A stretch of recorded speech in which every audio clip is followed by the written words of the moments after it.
Hey bookworms, it's Jade from Bedtime Bookworm and welcome back to my channel. Today I'm here with my spoilery book diary of Assassin's Apprentice by Robin Hobb, which is the first book in the Farseer trilogy.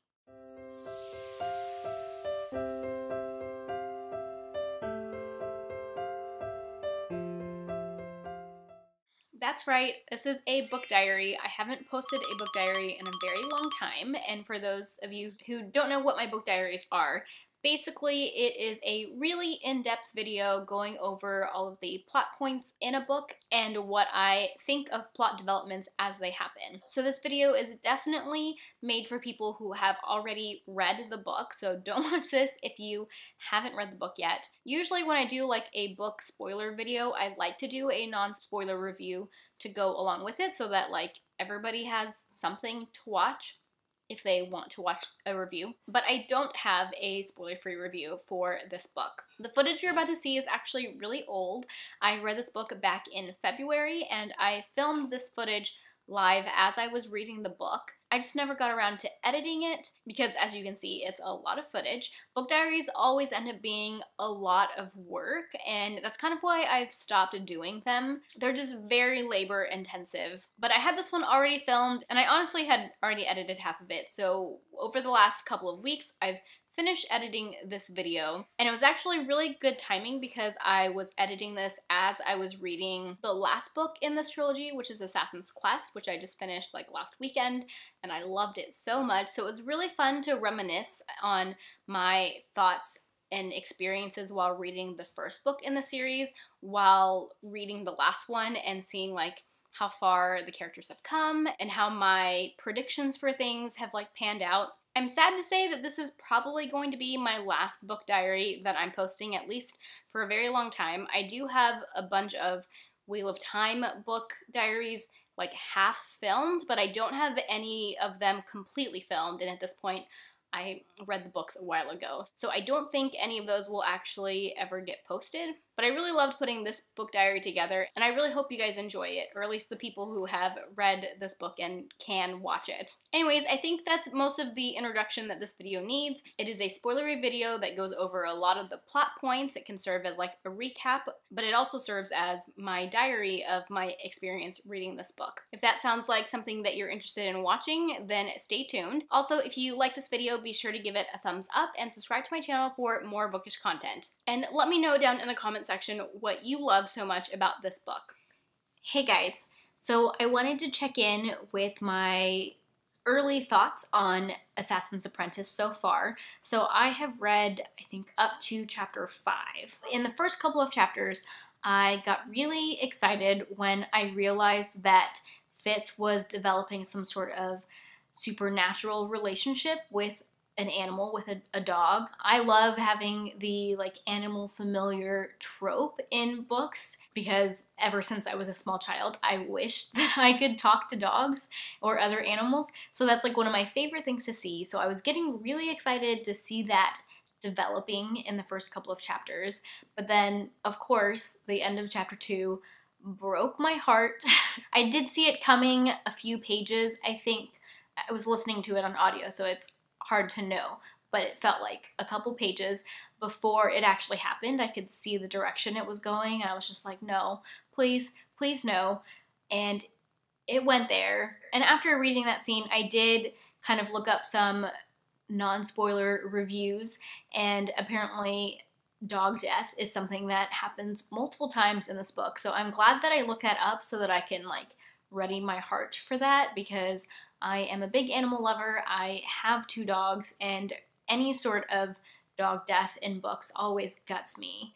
So I'm glad that I'm prepared for that in the future. I don't hate Burek for what he did. I can tell that it's not necessarily what he wanted to do, but he thought he was doing what was best for Fitz. Like, I could tell that it was coming from a place of love. I also feel like there is some sort of history for Burek with whatever's going on with Fitz, with, I think they called it the wit or something. The way that he talked about what could happen to Fitz eventually seemed very personal, like he'd had some sort of personal experience. I don't necessarily think that he has had it happen to him, but I think that maybe someone close to him, someone that he knew really well, it might have happened to them, where they had this sort of connection with animals and then turned into an animal themselves. And I think that's why he's so upset with what happened with Fitz and why he acted so drastically. There was also a moment when Fitz and him were like struggling against each other, where Fitz said that there seemed to be some sort of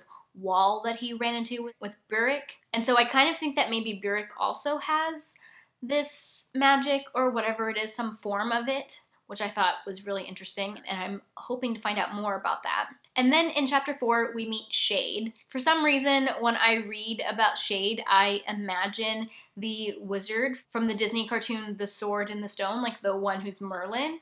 For some reason, that's just what he looks like in my head.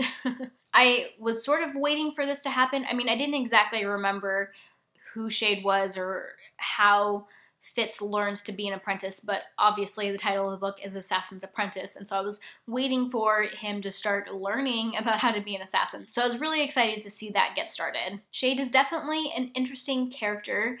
I think it was sort of hinted at that maybe Shade is King Shrewd's half-brother, like also a bastard, because he said something about my face looks familiar, and Fitz was just like, I had no idea what he was talking about. So I think that was some sort of foreshadowing for us to pick up on. I also thought the scenes where Shade told Fitz to steal something from the king, and then Fitz refused, and then Shade had to pretend like he wasn't going to keep training Fitz anymore, and like Fitz was so upset about it, but in the end it was all King Shrewd's plan because it was like a test for Fitz.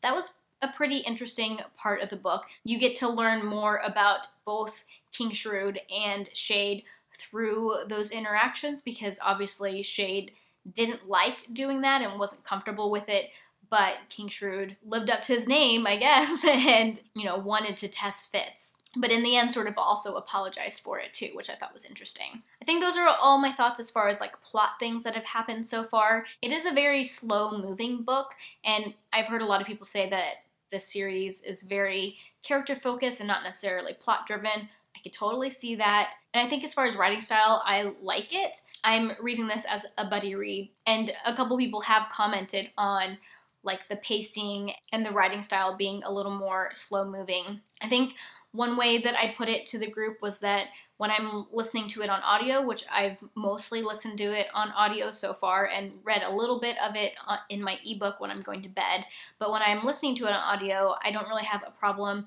focusing or knowing what's going on, just because I'm usually multitasking. But when I'm reading it in my ebook, I'm finding it a little easier to get distracted, just because the way that she talks about things is very like long and meandering a little bit, but at the same time, I really don't mind it. I'm still intrigued enough by like the characters and getting to know Fitz and his situation better that it's not really bothering me at this point. All right, those are all my thoughts on the first like 4 or so chapters, and I'll check in with you guys once I've read a little more. Bye. Hey guys, I'm here to talk about chapters 6 through 9. There's a handful of things that have happened in these chapters that I want to talk about. So in chapter 6, Fitz is sent into town with a list of items to purchase for the king's scribe, or like the person who does all the writing and teaches them how to write. And while he's in town, the first interesting thing that happens is one of the women that he's buying something from, or maybe the woman's like companion, says a word to him over and over that he thinks is in a different language. Wrote it down, the word is kepit, but he doesn't know what she's saying, and then he ends up getting distracted because he sees Molly, who was one of the kids that he used to run around with when he used to go and play in town. So I thought that woman saying something to him was really interesting. Obviously, it means something. We don't know what it means.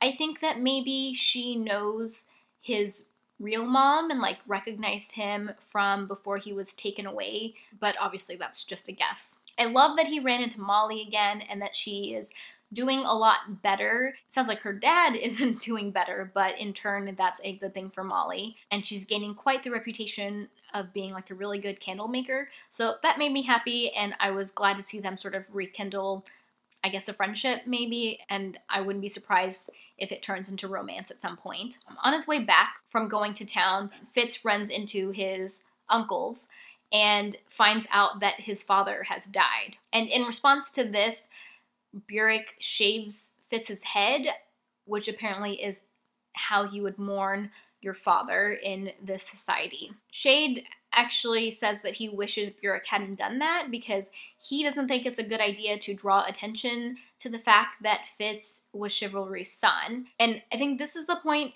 in the book where the political intrigue is starting to ramp up a little bit. Shade also suggests to Fitz that it's a possibility that his father did not die of natural causes and that he might have been murdered or assassinated. And I thought that conversation was really interesting because Fitz is like, why should I care? He never cared about me. He never even met me. And Shade points out that maybe by not forging a relationship with Fitz, that was Chivalry's way of trying to protect Fitz, which I think makes a lot of sense, but it also gave me this feeling of like, I wish I had gotten to know Chivalry better, mostly for my sake, but also for Fitz's sake.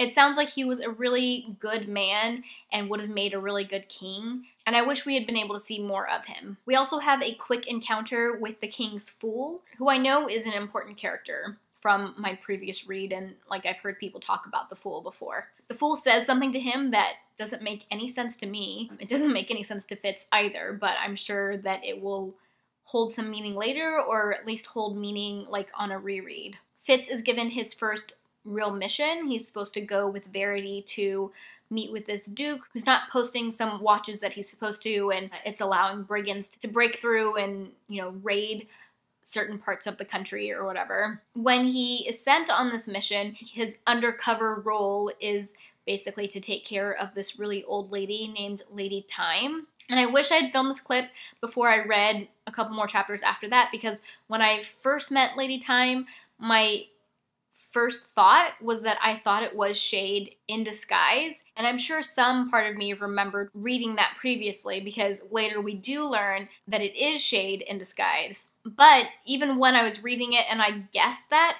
we get to the part where Fitz has to empty Lady Time's chamber pots, and they're like absolutely disgusting. And at that point I was kind of questioning myself. I was like, it doesn't really sound like this is actually Shade. And I kind of convinced myself that I was wrong about that, so I laughed pretty hard when I ended up being right about it, and it was Shade in disguise. But Fitz doesn't figure that out for another chapter or so. So Fitz attends a dinner put on by the Duke, and he meets the Duke's very young bride, and he kind of gets a sense of the political situation. And then later, he sort of accidentally runs into the Duke's bride in the kitchens because he goes to get something to eat, and she's in there because her dog is really sick, and he is able to save the puppy's life, which I loved. I was really glad that dog didn't die. And in his conversation with her, he's able to sort of convince her to ask her husband to man the post that he has been neglecting, and in that way is playing a little bit of politics there, which I really loved. And then after that is when Lady Time calls for Fitz in an emergency, and he finds out that it's actually Shade, and they have to run off because there has been a raid in a town, and the raiders did something a little bit odd. They took a bunch of hostages and said that if they don't receive the gold, that they're going to return the hostages, which is counterintuitive, but Shade says that they need to go right away to figure out what's going on, and so they leave. And that brings me to the end of chapter 9. I'm really enjoying the book so far. Even though it's slow going, I'm not minding it at all. I'm enjoying getting to know Fitz and the world that he's in, and the last few chapters have had a lot more political intrigue, which I love reading, so I'm having a lot of fun with this. I'll check in with you soon. Bye. Hey guys.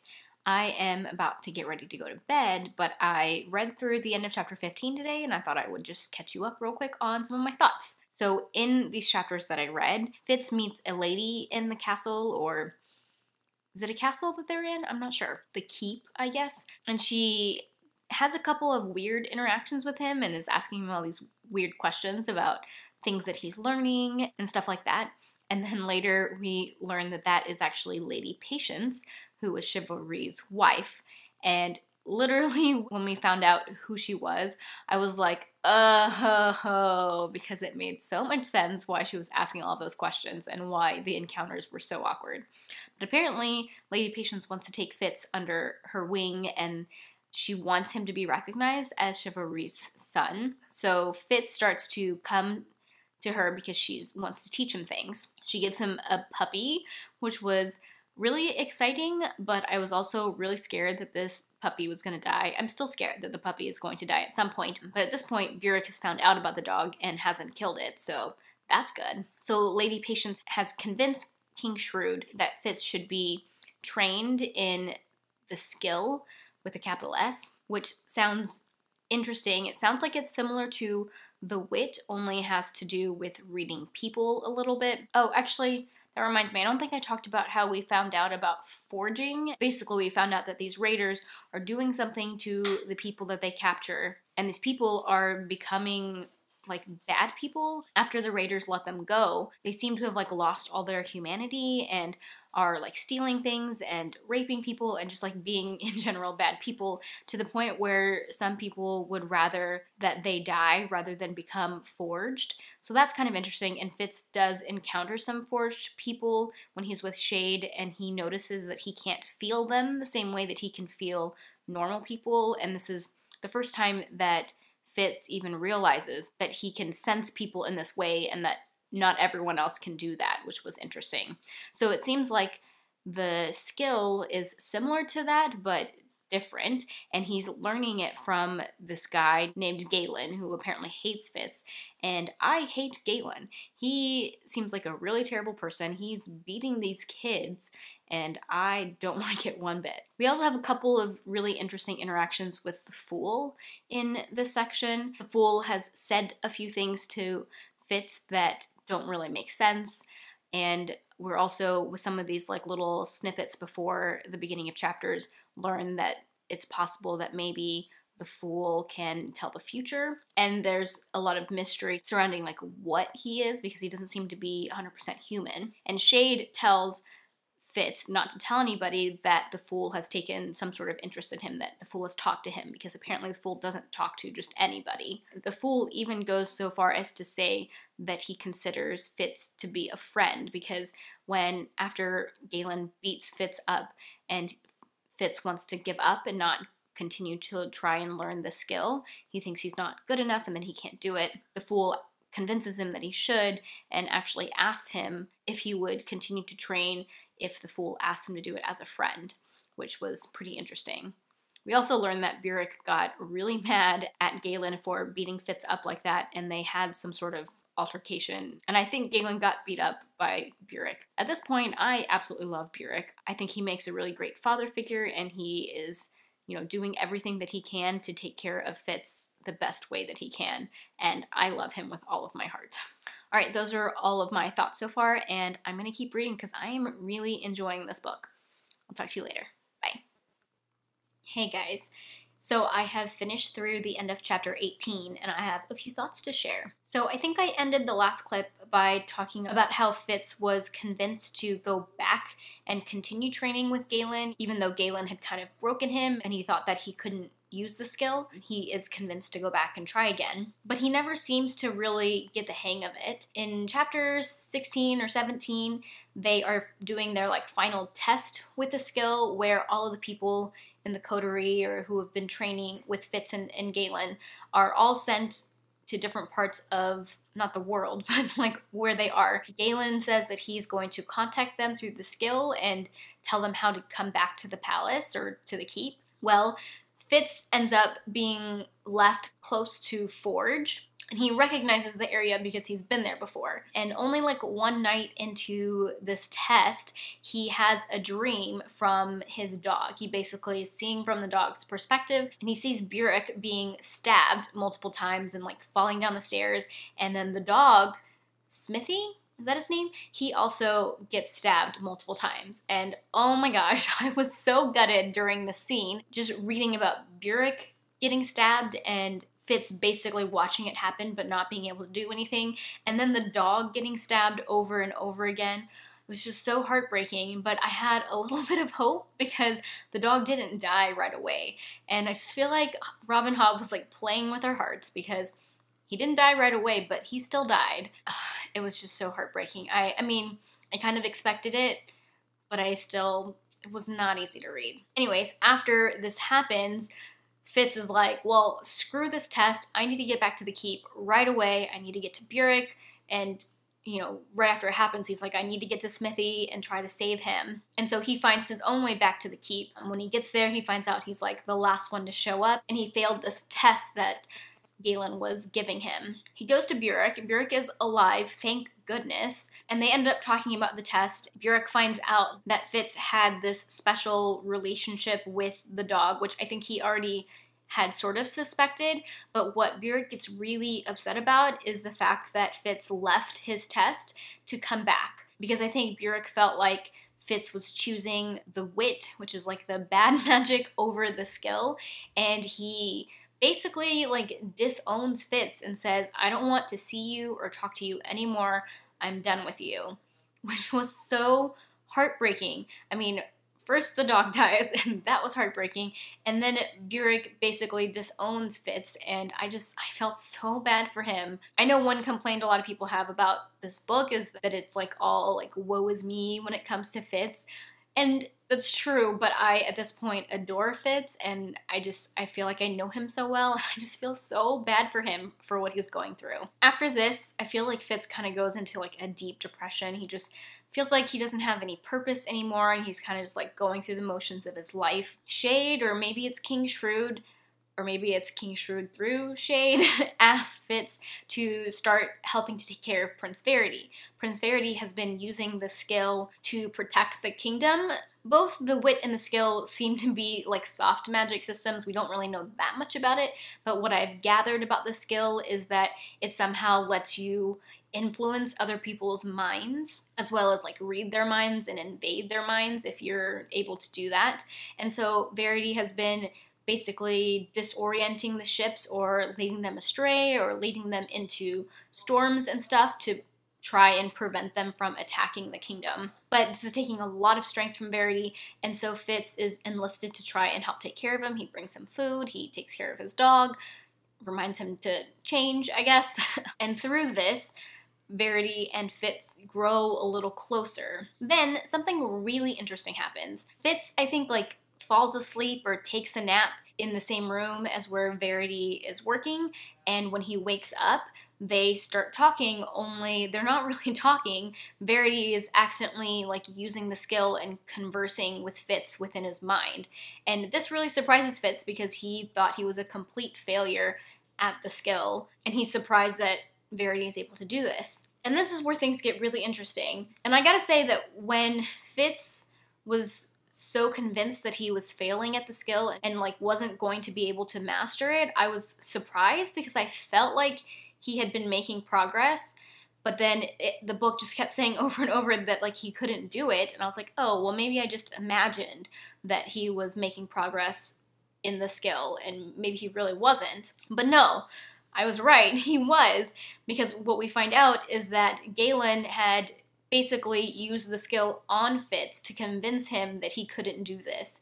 He basically set up Fitz to fail. Fitz didn't know, I think he called it something like a misting in his mind, but Galen basically put something in his mind using the skill to confuse him and to make Fitz think that he couldn't do this, which of course makes Fitz very angry because he could be very strong at the skill if he'd had the right teacher. So Verity kind of explains all of this and is able to take that mist or confusion out of his head so that Fitz's memories are more clear when it comes to his training with the skill. Unfortunately, Verity says he doesn't have time to really train Fitz because it would take like a year of training with doing nothing else, and Verity needs to be focused on confusing the red ships and keeping them away from their shores. At the end of this conversation, Fitz tells Verity that he wishes he could learn the skill solely to be able to help Verity, and he says something about wanting to provide him strength and that he's a king's man. And Verity misunderstands what he's saying, or not necessarily misunderstands, but basically Fitz doesn't know the full implications of what he's saying, but Verity actually does take advantage of what Fitz is offering and actually uses his strength to fuel him for the next like skill session, which is really draining on Fitz apparently. And then after that encounter, Verity tells Fitz that he doesn't want Fitz to continue to serve him. He wants like a regular kitchen boy, and that Fitz has better things he should be doing with his life and not just waiting on Verity. I gotta say, Verity has really grown on me. He obviously is a really good guy, and he seems to really care about Fitz. And then at the end of chapter 18, there's a scene where Shrewd and Verity and Regal and Fitz are all eating together, and they're discussing that Regal has found a queen for Verity. It's like the Mountain King's daughter or something, and that he needs to go to the Mountain King and marry her before winter comes. And Verity is like refusing because he feels like he's needed here at the keep to continue using his skill with the ships until winter, because winter is when the ships kind of go, not into hibernation, but you know, it's cold, so they don't do as much raiding. But apparently the mountain people think that getting married in the winter is really bad luck, so that causes a little bit of conflict. After Verity leaves the room, Shrewd has a conversation with Fitz, and apparently Shrewd is asking Fitz to kill the son of the Mountain King. So the Mountain King has a son and then a daughter, but the son has always been a little bit sickly, and Shrewd very cryptically asks Fitz to assassinate the son, because that way when the Mountain King dies, the Mountain Kingdom will be inherited by his daughter, and if his daughter is married to Verity, then King Shrewd, or Verity basically, also is the ruler for the Mountain Kingdom. Alright guys, those are all my thoughts so far. I am getting fairly close to the end of the book, and I am really excited to see how this is going to end. I'll talk to you later. Bye. Hey guys, it's Jade. So I have gotten through the end of chapter 22, and things have gotten a little intense. That's about 90% through the book, at least according to my ebook. I mean, not like Sanderson intense or anything, but, you know, for the most part, this book has been fairly, like, character-driven and, like, slow-moving, but things are a little intense right now, and I'm very nervous and also excited to be finishing this book. When Fitz is packing and getting ready to go on the trip with Regal, who's going to the Mountain Kingdom in place of Verity, the Fool comes to visit him and basically tells Fitz that he is probably going to get poisoned while he's on this trip, and that he should take some, I think it's like some sort of seaweed, but something that you take after you've been poisoned to like get the poison out of your system so you don't die. So that was pretty interesting. Once we get to the Mountain Kingdom, we meet the people that live here and also the royal family. And I found the culture of the Mountain Kingdom people to be really interesting. You obviously live up in the mountains, and they have like this reverence for trees. They have grown buildings and stuff out of their trees, and they live inside of them, which I thought was super cool. And in a lot of ways, the way that the Mountain Kingdom people are described, like their culture, reminds me of Asian culture. So I think there's definitely some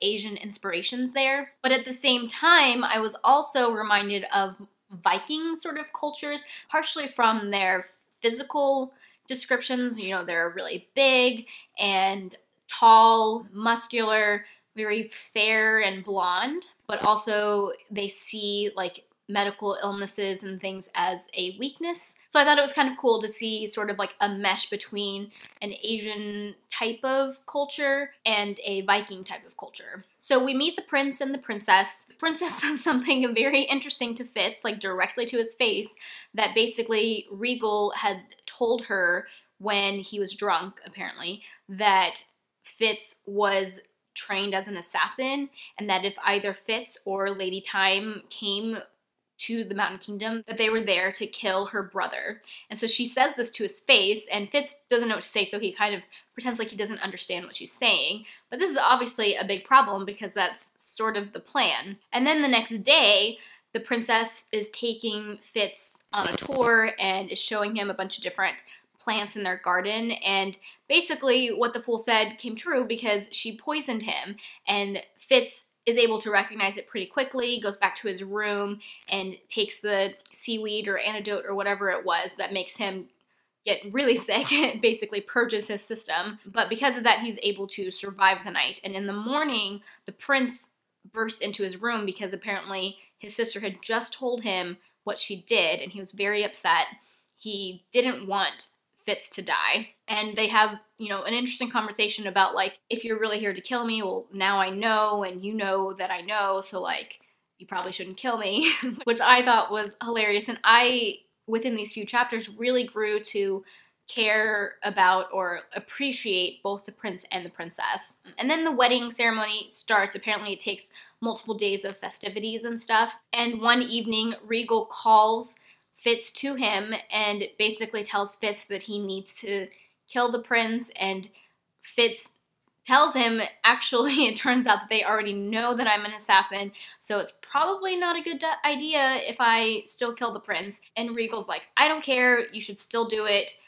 I'm your prince and you have to listen to me. So Fitz does try to contact the king through August, who is the person who's with them that has the skill and can talk to people back in Buckkeep. We don't really know if August actually did what he was asked or what, but supposedly King Shrewd said to do whatever Regal says, which I don't believe. I don't think that August actually skilled to him. Oh, another interesting thing is that the prince takes Fitz to see his hounds because apparently he had been given some dogs from Buckkeep to integrate into his breeding for his dogs, his hunting hounds, and Nosy is there. So I was so happy when I found out that Burrich didn't actually kill Nosy. Fitz was obviously really happy too, and he actually approaches Burrich and tells Burrich that he thought that Burrich had killed Nosy back then. And so they kind of have like a little bit of a moment. But in the end, Burrich says that he still isn't willing to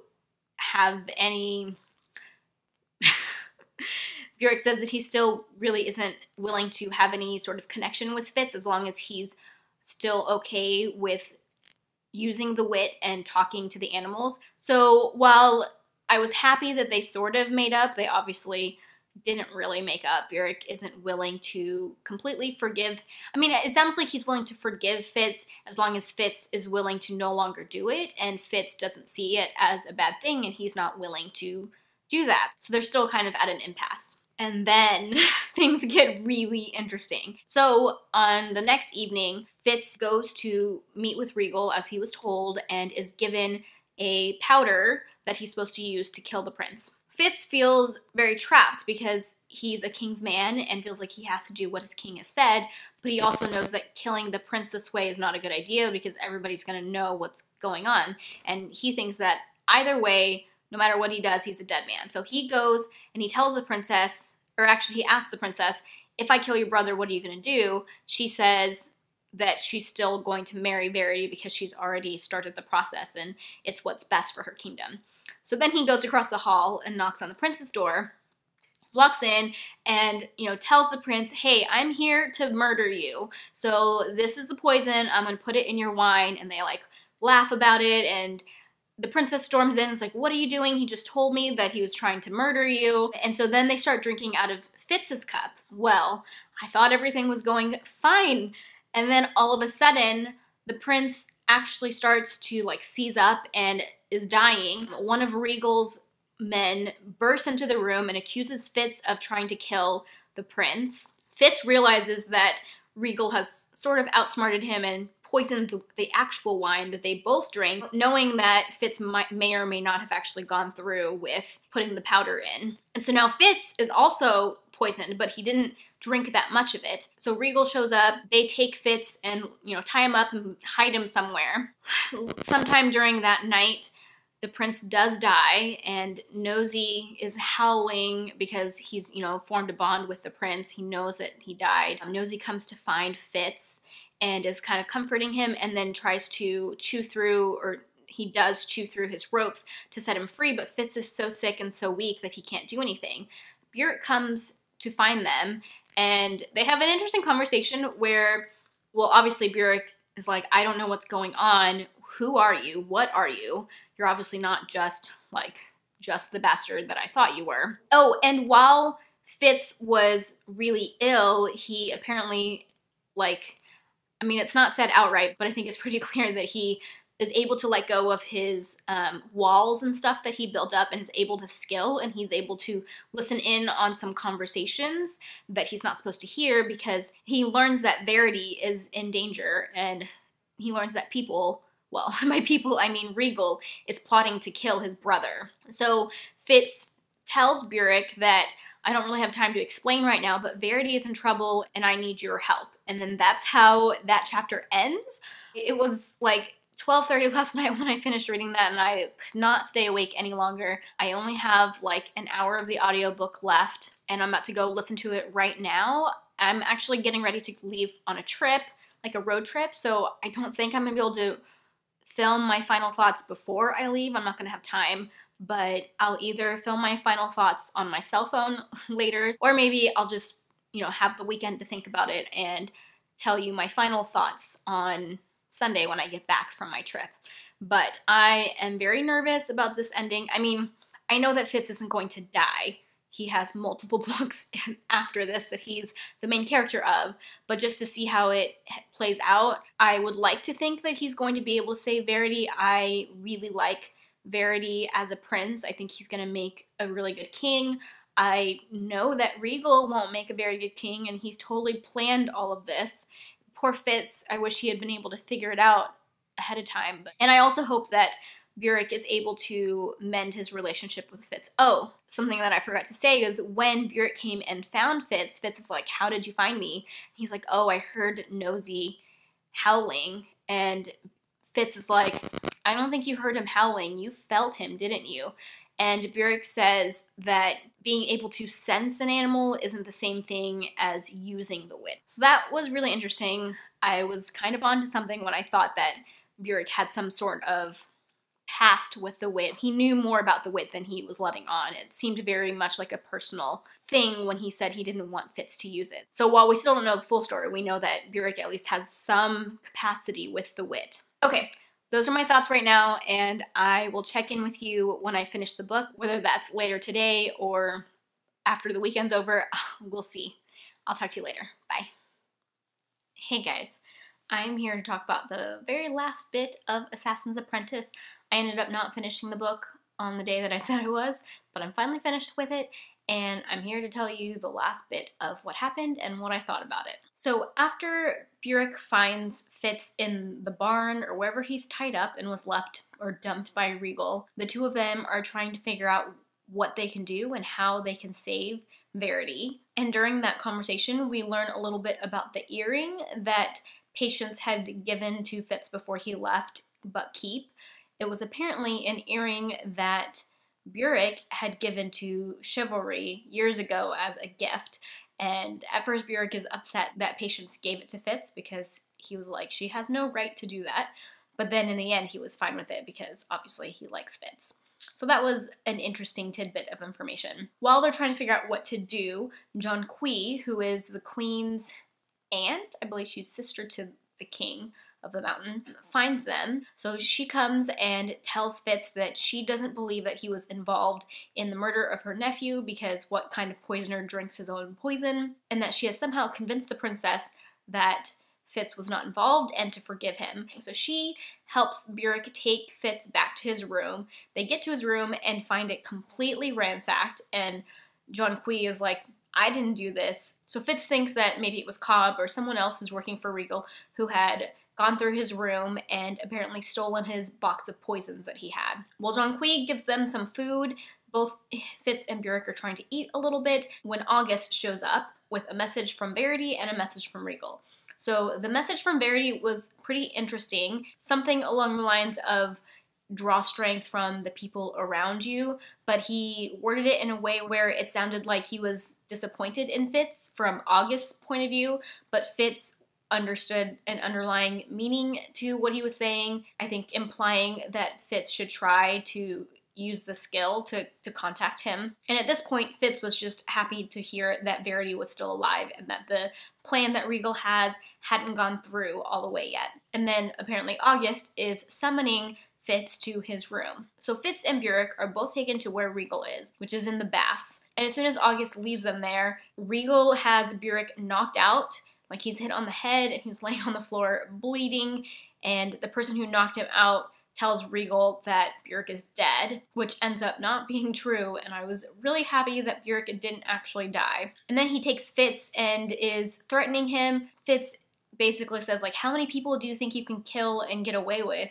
And Regal is so, like, pompous and says that as long as they're not important people, I can kill as many as I want, which is so ridiculous. I hate him so much. And then he drops Fitz into the pool and leaves him there, and Fitz is still really weak from the poisoning and basically starts drowning. But while he is drowning, he is able to reach out with a skill, and he is right there in Buckkeep and is able to skill with Verity, and he warns Verity that Regal has this plan and to watch out for Galen, because apparently the plan was for Galen to suck the life out of Verity, but because Fitz was able to warn him, Verity turns around and does that to Galen instead and kills Galen. And this is happening during the wedding ceremony. And Verity then is able to tell August through the skilling to tell Regal that Galen, or actually he says that his half-brother, overstepped his bounds and is now dead. So I actually had an inkling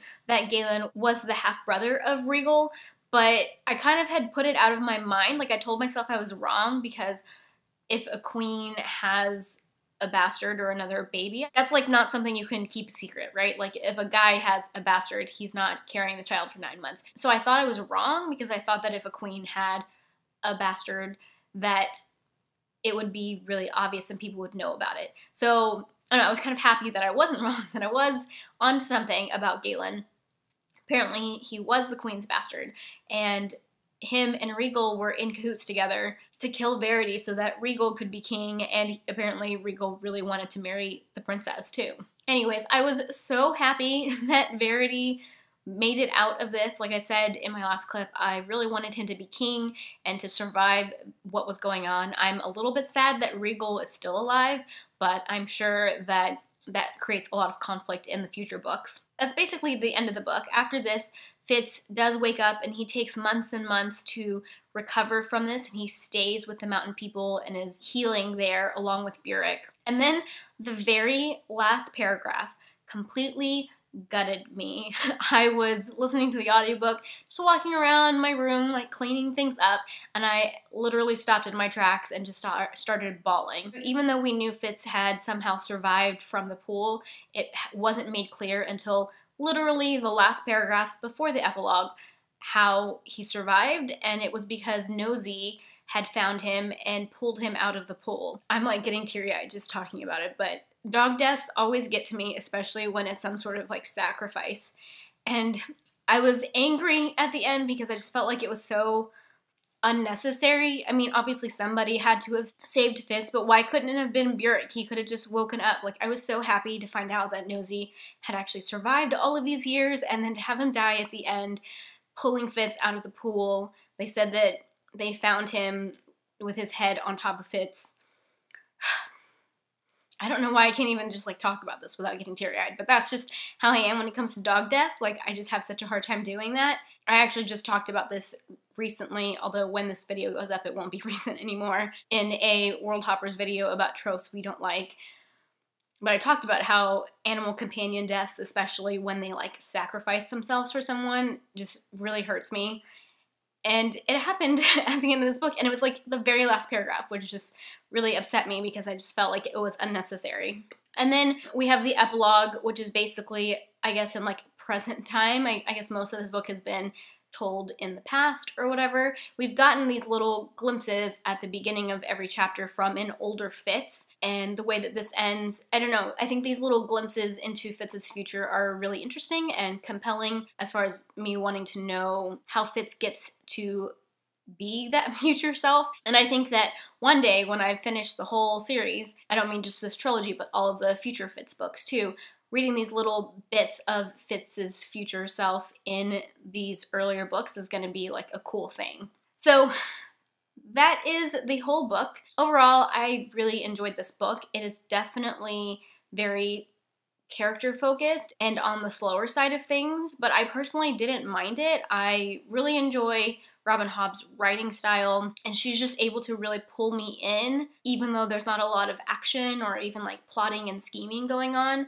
I love reading stories about like assassins and someone learning to be an assassin, but that also would sort of imply a really like actiony or political plot. And while there was political intrigue in this book, it was very in the background until the very end. So even though this book is really slow and just kind of following Fitz through his life for, you know, a few years, I still really enjoyed it. I can tell that this book was a lot of setup for other things. I have so many questions even at the end of this book. Like, we just saw little hints at what the wit and what skilling is without really learning that much more about it. There's this whole storyline with the Red Raiders, or the Red Ships, and the forging of people. I still want to know how they're doing this, to like, what is the forging and how are they doing it to people. I just still have so many questions after the end of this book, and I'm really interested to see what's going to happen next. And I know that for a lot of people, those things that I just said are cons for them. Like, still having so many questions at the end of a whole book could be really frustrating. But for some reason, I just really enjoyed this, and I'm really looking forward to continuing the series. And I'm pretty sure I've said this before, but technically this was a reread for me. I have read the whole first trilogy previously, but I don't remember a lot about it, and so maybe it's something like subconsciously I know that there's more to the story, and that made me enjoy it more than maybe the average person, but I remember enjoying it the first time I read it too. Anyways, thank you guys for watching this book diary. I know that these things are long, but I think it's really fun to get really deep into exactly what's happening, not page by page, but practically page by page, and tell you my thoughts about things as I go along. If you like this sort of really in-depth look at books, then be sure to give this video a thumbs up so that I know that you guys like these kinds of videos. I know that they only work for people who have already read the book, but I think for books that are really popular like this series, that they're really fun to do. Alright, that is all I have for now. Thank you so much for watching, and until next time, bookworms, keep reading. Bye.